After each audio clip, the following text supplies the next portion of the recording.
আজকের রেসিপি পটল দিয়ে আলু দিয়ে ছোলার ডালের ধোকা। তো দেখো রেসিপিটা আমি কি করে করেছি। চানার ডাল পরিমাণ মতো নিয়ে নেবে, ওটা ভিজিয়ে রেখে দেবে, তারপর বেটে নেবে ওটা। দেখো আমি বেটে নেব, মিক্সচারে নিয়েছি, দেখো নিচ্ছি। তারপর পরিমাণ মতো পটল নিয়ে নেবে, পটলগুলো এরকম করে ছাড়িয়ে নেবে তোমরা। দেখো পটলগুলো এরকম করে ভাপা যেরকম করে ওরকম করে ছাড়িয়ে নিয়েছি আমি। পরিমাণ মতো সবাই নিয়ে নেবে। তো দেখো ছাড়ানো হয়ে যাচ্ছে আমার।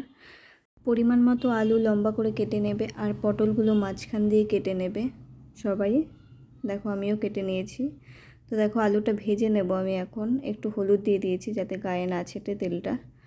দেখো আলুটা হালকা ভেজে নেবে, লাল লাল করে হালকা ভাজবে। তো দেখো ভাজছি আমি, দেখো হালকা ভাজা হচ্ছে। তো এখন নামিয়ে নেব আমি। দেখো তোমরাও এমন করে বাড়িতে হালকা ভেজে নেবে।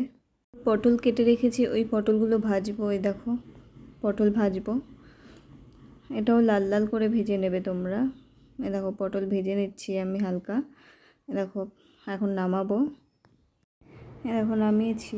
এই রেসিপিটা আমি আগে খেয়েছিলাম, এখন তোমাদের কাছে শেয়ার করতে পারিনি, আজকে নেক্সট টাইম খাচ্ছি। তো দেখো শেয়ার করলাম তোমাদের কাছে ভিডিওটা। তো দেখো তেলের মধ্যে আমি হালকা একটু জিরে নিয়ে নিলাম, সাদা জিরে। তারপর ডাল বেটে রেখেছিলাম, আর শুকনো লঙ্কার গুঁড়ো দিয়েছিলাম একটু সামান্য। তো ওটা দিয়ে দেখো ভালো করে নাড়ছি। একটু পরিমাণ মতো একটু জল দিয়ে নেবে, সামান্য একটু দেবে।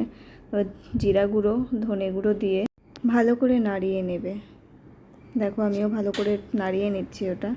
তো একটা প্লেটে সামান্য একটু সর্ষের তেল দিয়ে মাখিয়ে নেবে প্লেটে। তারপর দেখো হাত দিয়ে আমি এরকম করে নিলাম, তোমরাও এরকম করে নেবে। ফ্রিজে রাখতে হবে 5 থেকে 10 মিনিট ফ্রিজে রেখে নেবে এটা। তারপর দেখো কাটছি, দেখো কেটে নিচ্ছি আমি এরকম করে লম্বা করে, তারপর মানে নিমকির মতো করে কাটছি। তোমরা বাড়িতে এমন করে কেটে নেবে। দেখো কেটে নিয়েছি। তারপর ওটা ভাজবো, দেখো ভেজে নেব ওটা হালকা। দেখো ভাজবো এখন আমি। তো দিয়ে দিচ্ছি, তোমরা বাড়িতে এরকম করে ট্রাই করো, দেখবা খুব ভালো হয়েছে। দেখো ভাজা হয়ে গেছে, এখন বাটিতে নামাবো। দেখো নামাচ্ছি। তারপর ওই কড়াইতে যে তেলটা আছে, ওই তেলে ফোড়ন দিয়েছিলাম তেজপাতা, শুকনো লঙ্কা, দারচিনি আর এলাচ, আর টমেটো পরিমাণ মতো দেবে সবাই।